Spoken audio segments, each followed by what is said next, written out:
So now let us see how we can work around with custom piping shapes inside of Blender. So over here you can see that I already am in a new project. So I'm just going to go around and delete out the default items right here.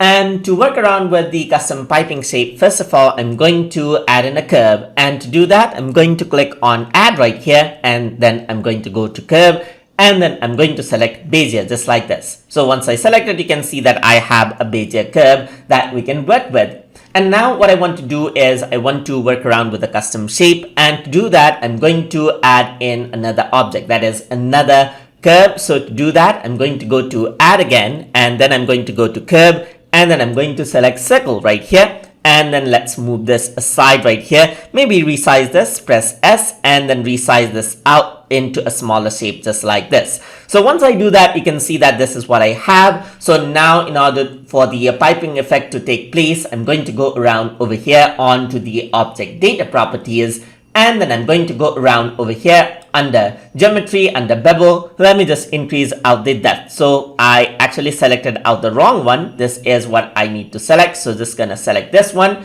And then over here, increase this. And you can see that this is actually a circular path right now. But this is the default one. So what I want is I want this thing to mimic this object right here. This is round, so will not really see any difference. So I'm going to hit tab right here and make a little changes right here. So let's just go around over here.